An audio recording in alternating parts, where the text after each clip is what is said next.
Hello friends, welcome to Om Shanti for education. आज के इस वीडियो में हम लोग डिस्कस करने जा रहे हैं पल्मोनरी ट्यूबरक्लोसिस। तो चलिए स्टार्ट करते हैं। पल्मोनरी ट्यूबरक्लोसिस आखिर होता क्या है? तो देखिए, पल्मोनरी वर्ड का मतलब होता है लंग्स। पल्मोनरी वर्ड मीन्स क्या होता है? लंग्स। ट्यूबरक्लोसिस मतलब कि जो ट्यूबरक्लोसिस है कहाँ? लंग्स के अंदर है। ऐसे जो ट्यूबरक्लोसिस होता है हमारे बॉडी के डिफरेंट ऑर्गन में भी फैलते हैं, लेकिन स्पेशली इस वीडियो में हम लोग ट्यूबरक्लोसिस जो स्प्रेड होगा वो लंग्स में होगा, लंग्स के बाद अदर ऑर्गन में स्प्रेड होगा ट्यूबरक्लोसिस। ठीक है, तो देख सकते हैं दोस्तों कि आखिर ट्यूबरक्लोसिस फैलता कैसे है। सबसे पहले देख लीजिए ट्यूबरक्लोसिस फैलता कैसे है दोस्तों। तो ट्यूबरक्लोसिस देखिए, इन्फेक्टेड पर्सन है, ये अनहेल्दी पर्सन है। ठीक है, अनहेल्दी पर्सन है और ये हेल्दी पर्सन है। देखिए, अनहेल्दी पर्सन के अंदर यहाँ पे ट्यूबरक्लोसिस प्रेजेंट है, इसका लंग्स में नहीं प्रेजेंट है। अब देखिए, ये अनहेल्दी पर्सन है, इन्फेक्टेड पर्सन है, ये स्नीजिंग करेगा, कफ करेगा। तो ये जो हेल्दी पर्सन है जो कि इनहेल करेगा, ऑक्सीजन को लेगा अपने अंदर, तो इसके अंदर क्या चल जाएगा? इसका वाला अंदर जो क्या है, माइकोबैक्टीरियम ट्यूबरक्लोसिस जो इसके अंदर प्रेजेंट है वो इसके स्नीजिंग और कफ के थ्रू इसके अंदर चल जाएगा, ये सांस लेगा। तो अब ये आ जाएगा इसके लंग्स के अंदर। ठीक है, अब लंग्स के अंदर आ जाएगा तो लंग्स के अंदर पहुंचेगा एल्ब्यूलाई में। अब इसका जो हेल्दी पर्सन है इसके अंदर इम्यूनो सिस्टम प्रेजेंट रहेगा। इम्यूनो सिस्टम क्या करेगा? माइकोबैक्टीरियम ट्यूबरक्लोसिस के साथ फाइट करेगा दोस्तों। मतलब जो एंटीबॉडी है वो क्या हो जाएगा? इसमें हमारे बॉडी में कौन होता है एंटीबॉडी? White blood cell. अब व्हाइट ब्लड सेल ग्रुप में आके इसको माइकोबैक्टीरियम ट्यूबरक्लोसिस के साथ फाइट करेगा। ग्रुप में आएगा तो इसीलिए उसको हम कहेंगे ग्रेन्युलोमा। ग्रेन्युलोमा मतलब होता है group of white blood cell. अब व्हाइट ब्लड सेल का जो ग्रुप होगा इसमें माइकोबैक्टीरियम के साथ फाइट करेगा। अब उसमें से बहुत सारा सेल फाइट करेगा इसके साथ, तो कुछ उसमें से सेल है जो कि डेड हो जाएगा। तो इस तरह से पैच वहाँ पे बना लेगा राउंड। तब उसी को हम क्या कह देते हैं? केसियस नेक्रोसिस कह देते हैं। जो डेड सेल होता है हमारे बॉडी में, इसके अंदर जो डेड हो जाएगा सेल, उसको हम कह देते हैं केसियस नेक्रोसिस। और केसियस नेक्रोसिस चीज लाइक अपीयरेंस, मतलब पनीर जैसा डेड हो जाएगा, उसको पनीर जैसा दिखाई देगा, उसको हम कह देते हैं क्या दोस्तों? केसियस नेक्रोसिस। अब उसी तरह से फिर वो डेड सेल हो जाएगा, फिर इसी तरह से पूरा लंग्स के अंदर जो है टीबी हो जाएगा जो कि एक्सप्रेड हो जाएगा और हमारा लंग्स है जो कि अफेक्टेड हो जाएगा। तो देखिए, सबसे पहले हम लोग दोस्तों इसका डेफिनेशन देख लेते हैं पल्मोनरी ट्यूबरक्लोसिस को। देख लीजिए, pulmonary tuberculosis is a contiguous bacterial infection. मतलब कॉन्टीजियस बैक्टीरियल इन्फेक्शन मतलब कि कम्युनिकेबल है एक व्यक्ति से। कॉन्टीजियस मीन्स होता है कम्युनिकेबल, एक पर्सन से लेकर के दूसरे पर्सन में जो फैलेगा उसको हम क्या कहेंगे? कॉन्टीजियस या कम्युनिकेबल।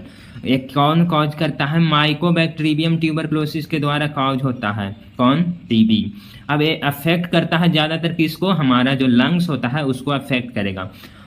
अब और क्या हो जाएगा देख सकते हैं, it is characterize by the formation of tubercle. क्या फॉर्मेशन करेगा? ट्यूब्रिकल, स्मॉल नोड्यूल फॉर्मेशन करेगा। आपको हम बताएं कि ये इंटर करेगा लंग्स में, तो क्या हो जाएगा? Group of white blood cell क्या होगा? फाइट करने लगेगा माइकोबैक्टीरियम के साथ, तो उसी को स्मॉल नोड्यूल कहा है। और केसियस नेक्रोसिस मतलब जो डेड टिश्यू को हम क्या कह देते हैं? केसियस नेक्रोसिस। वहाँ बहुत सारा व्हाइट ब्लड सेल फाइट करेगा, उसमें से कोई डेड कर जाएगा, उसी को हम केसियस नाइक्रोसिस कह देते हैं दोस्तों, केसियस नाइक्रोसिस। ठीक है, जिसको चीज लाइक अपीयरेंस बोल रहा है इन लंग्स टिश्यू के, यहाँ लंग्स टिश्यू के अंदर ये होगा। ठीक है, और क्या कह रहा है देखिए दोस्तों कि पल्मोनरी ट्यूबरक्लोसिस क्या होगा? स्प्रेड हो जाएगा लंग्स में। पूरा फैल जाने के बाद क्या होगा? ये स्प्रेड होने लगेगा। स्प्रेड होगा कहाँ? अदर ऑर्गन के पास भी पहुंचेगा। और ये ट्रांसमिटेड किसके थ्रू होगा? मतलब कि एक पर्सन से दूसरे पर्सन में जाएगा, किसके थ्रू? एयरबॉर्न ड्रॉपलेट के थ्रू। जब आप पर्सन जो होगा इन्फेक्टेड पर्सन, वो कफ करेगा, स्नीजिंग करेगा, छींकेगा, चाहे बोलेगा, उसके थ्रू वो ट्रांसमिट होगा माइकोबैक्टीरियम और अगला पर्सन को भी इन्फेक्ट करेगा। अगर जो आप टीबी का इलाज नहीं करवाते हैं तो आपके डेथ भी हो सकता है, इट कैन बी फीटल भी हो सकता है। अब देखिए दोस्तों, क्या हम यहाँ पे देख सकते हैं, इसको हम डायग्राम में अगर जो देखिए, ये हमारा हेल्दी लंग्स है, ये वाला हेल्दी लंग्स है और ये अनहेल्दी लंग्स है। देखिए, इसके अंदर आता है ट्यूबरक्लोसिस माइकोबैक्टीरियम। तो यहाँ पे क्या होगा? जो हमारा बॉडी में व्हाइट ब्लड सेल होगा ग्रुप में करके उसके साथ फाइट करेगा। जैसे देखिए, ये group of white blood cell है जिसको ग्रेनुलोमा कह देते हैं।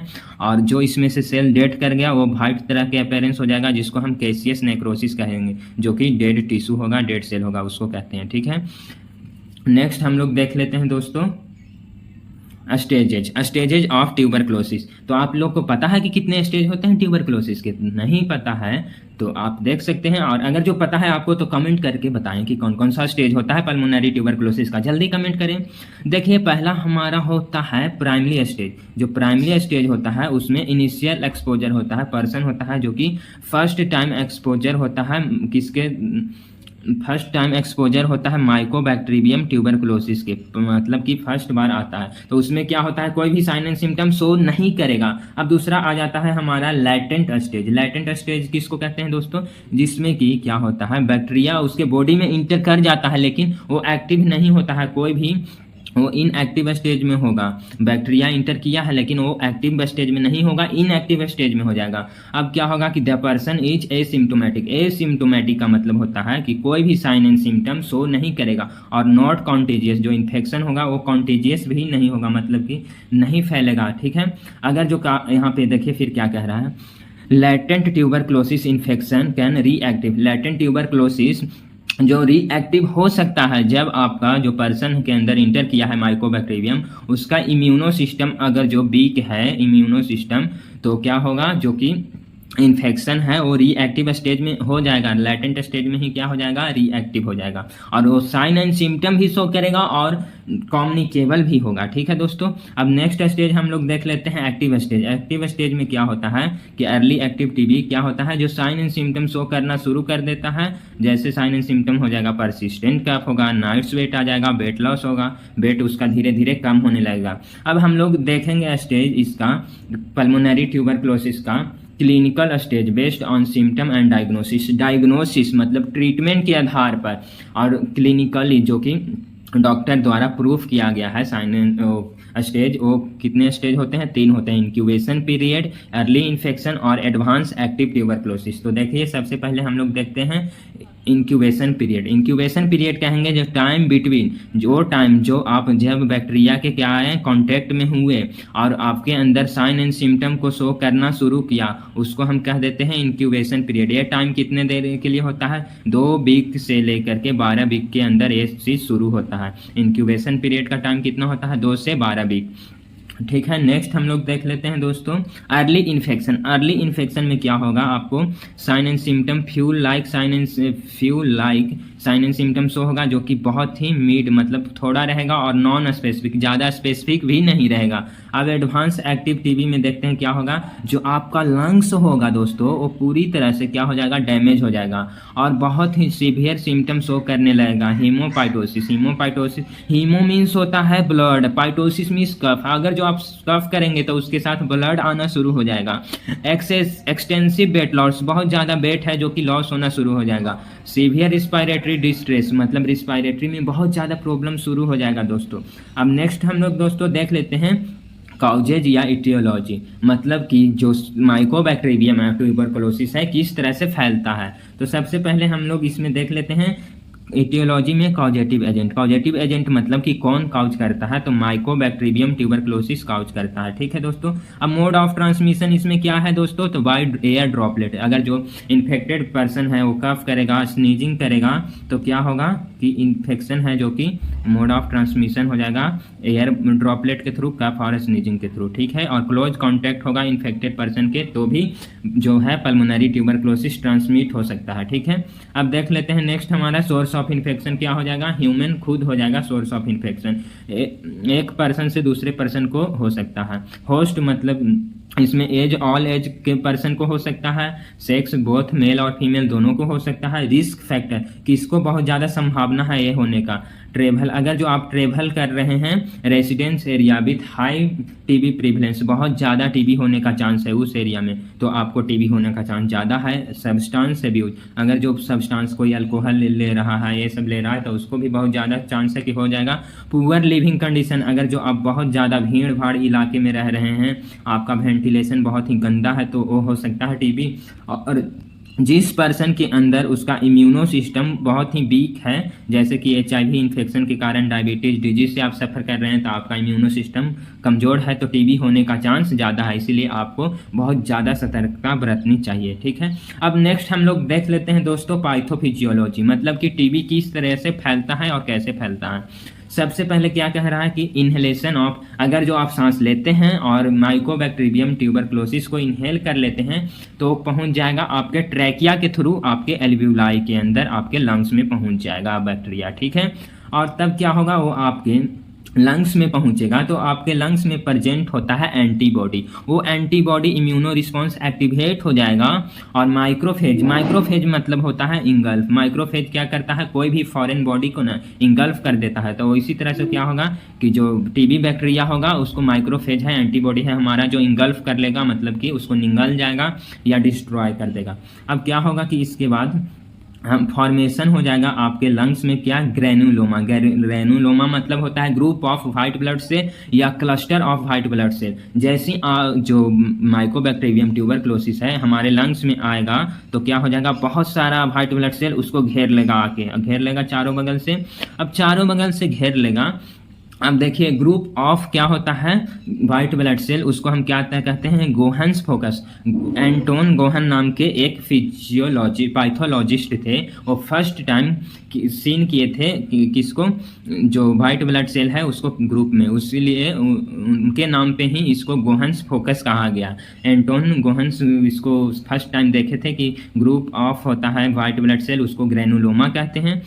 देख लीजिए ये ग्रुप में है ना बहुत सारा सेल व्हाइट ब्लड सेल, इसको ग्रेनुलोमा कह देंगे, ठीक है, इसीलिए इसको गोहन्स फोकस कह दिया। अब इसमें से कुछ डेड कर जाएगा ना तो डेड सेल हो जाएगा, उसको हम कैसियस नेक्रोसिस कह देते हैं। दोस्तों यहाँ देख सकते हैं व्हाइट लाइक यहाँ पे चीज लाइक अपीयरेंस है, और डेड टिश्यू मतलब बहुत सारा टिश्यू जो फाइट करते करते डेड कर गया, उसको हम कैसियस नेक्रोसिस कह देते हैं, देख सकते हैं। अब फिर देखते हैं नेक्स्ट क्या होता है दोस्तों, फॉर्मेशन हो जाता है ग्रेनुलोमा। फिर आ जाता है प्राइमरी स्टेज। प्राइमरी स्टेज में कोई भी साइन एंड सिम्टम शो नहीं करेगा, कोई भी साइन एंड सिम्टम नहीं शो करेगा। फिर हमारा आ जाता है दोस्तों लैटेंट स्टेज। लैटेंट स्टेज में आपको हम बताएं क्या क्या होता है, बताइए जल्दी कमेंट करके कि लैटेंट स्टेज में क्या होता है। तो इम्यूनो सिस्टम होता है जो कि बैक्टीरिया को कंट्रोल कर लेगा, इम्यूनो सिस्टम है जो बैक्टीरिया को अच्छी तरह से कंट्रोल कर लेगा। दोस्तों कोई भी साइन एंड सिम्टम शो नहीं करेगा। जो बताइए आप कमेंट करके कि लैटेंट स्टेज में जो इन्फेक्शन होगा वो कम्युनिकेबल होगा कि नॉन कम्युनिकेबल होगा, जल्दी कमेंट करके बताइए। तो लैटेंट स्टेज में जो कि बैक्टीरिया वो होगा वो क्या होगा, नॉन कम्युनिकेबल होगा, क्योंकि उसको जो इम्यूनो रिस्पॉन्स है वो कंट्रोल करके रखा है। अगर आपके अंदर इम्यूनो सिस्टम आपका क्या होगा, वीक होगा, तो बताइए कि बैक्टीरिया होगा वो कैसा होगा, कम्युनिकेबल होगा या नॉन कम्युनिकेबल होगा, कमेंट करके जरूर बताएं। अभी आपको हम पहले बताए थे कि अगर जो आपके अंदर इम्यूनो सिस्टम क्या होगा, स्ट्रांग नहीं होगा, वीक होगा, तो लैटेंट स्टेज में ही जो बैक्टीरिया है वो रिएक्टिव स्टेज में हो जाएगा, ठीक है, और वो मल्टीप्लाई भी करना शुरू कर देगा दोस्तों, ठीक है, मल्टीप्लाई भी करना शुरू हो जाएगा। नेक्स्ट देखते हैं दोस्तों कि एक्टिव स्टेज में क्या होता है, डिजीज अपना साइन एंड सिम्टम क्या करेगा, शो करेगा, साइन एंड सिम्टम इसमें डेवलप होगा साइन एंड सिम्टम, और क्या होगा, ये कम्युनिकेबल होगा, कॉन्टिजियस मतलब कम्युनिकेबल। अब इसके बाद क्या हो जाता है दोस्तों कि progression with in the lungs, और लंग्स में पूरी तरह से आपका और जो टीबी हो जाएगा बहुत ही ज़्यादा सीवियर हो जाएगा। दोस्तों क्या होगा, टीबी होगा बहुत ही ज़्यादा सीवियर हो जाएगा, पूरे लंग्स में आपका फैल जाएगा, और क्या करेगा, फॉर्मेशन करेगा इसमें किसका, ट्यूबरिकल्स का फॉर्मेशन करेगा, और ये स्प्रेड करेगा, फॉर्मेशन होगा, पूरा लंग्स आपका इफेक्ट हो गया। तो इसके बाद क्या होगा, कह रहा है कि पोटेंशियल स्प्रेड हो जाएगा। ये कहाँ पे, अगर आपका अदर ऑर्गन है, आपके बॉडी में अदर ऑर्गन है, वहाँ पे भी ये स्प्रेड हो सकता है, जैसे लिम्फ नोड, बोन हो जाएगा, अलग अलग आपके बॉडी के ऑर्गन में भी स्प्रेड होना शुरू हो जाएगा। दोस्तों नेक्स्ट हम लोग देख सकते हैं sign and symptom, clinical manifestation. Clinical manifestation, sign and symptom. General sign and symptom show होगा परसिस्टेंट कफ, परसिस्टेंट कफ होना शुरू हो जाएगा, लास्टिंग मोर देन कितना, 3 वीक से आपको कफ हो रहा है, साथ में स्प्यूटम बहुत ज़्यादा थूक का प्रोडक्शन हो रहा है। अब देख लीजिए दोस्तों कि क्या होता है next sign and symptom, haemoptysis. Haemo मतलब होता है क्या, हीमो का मतलब होता है दोस्तों ब्लड, और पाइटोसिस मतलब कफ। अगर जो आप कफ करेंगे तो उसके स्पूटम में आपका क्या प्रेजेंट रहेगा, ब्लड प्रेजेंट रहेगा। नेक्स्ट साइन एंड सिम्टम होगा चेस्ट पेन, चेस्ट पेन होगा, प्लेउरेटिक्स होगा, जिसमें अगर जो आप स्नीजिंग करेंगे, ब्रीथिंग करेंगे, उसमें क्या होगा, कफ करने में आपको डिफिकल्टी होगा, प्रॉब्लम होगा, ठीक है। सिस्टेमिक सिम्टम में हम लोग देख सकते हैं आपको फीवर हो सकता है, फीवर में लो ग्रेड फीवर होगा, नाइट स्वेट होने लगेगा, आप अगर जो सोएंगे उसमें बहुत ही ज़्यादा पसीना होगा, वीकनेस शुरू हो जाएगा आपके अंदर, बहुत ज़्यादा आप टायर्ड फील करेंगे, थका हुआ फील करेंगे, कमज़ोर फील करेंगे, आपका वेट हो जाएगा अचानक से कम होने लगेगा, शुरू हो जाएगा आपका वेट। और लॉस ऑफ एपिटाइट, आपको जो खाने का इच्छा रहेगा और डिजायर रहेगा वो नहीं रहेगा, खाने का मन ही नहीं करेगा। अब नेक्स्ट हम लोग sign and symptom, respiratory symptom, मतलब रिस्पायरेटरी सिम्टम शो करने के लिए शॉर्टनेस ऑफ ब्रीथ, मतलब कि जो सांस है उसमें इरेगुलरिटी होने लगेगा, बहुत ज़्यादा सांस तेज भी हो सकता है और बहुत ज़्यादा स्लो हो जाएगा, शॉर्टनेस ऑफ ब्रीथ। बीजिंग होने लगेगा, सम टाइम बीजिंग प्रेजेंट होता है और नहीं भी प्रेजेंट हो सकता है। क्रैकर्स हो जाएगा और रेसेस, अगर जो आप अस्कल्टेशन करेंगे और तो क्या होगा, क्रैकल साउंड आपको अस्कल्टेट होगा। Thank you for watching this video. और मैनेजमेंट और डायग्नोस्टिक इवोल्यूशन को हम लोग नेक्स्ट वीडियो में करेंगे, तो आप डायग्नोस्टिक इवोल्यूशन और मैनेजमेंट को नेक्स्ट वीडियो में हम लोग करेंगे। Thank you for watching this video. अगर जो आपको यह वीडियो पसंद आया तो कृपया करके वीडियो को लाइक करें और चैनल को सब्सक्राइब करें। धन्यवाद।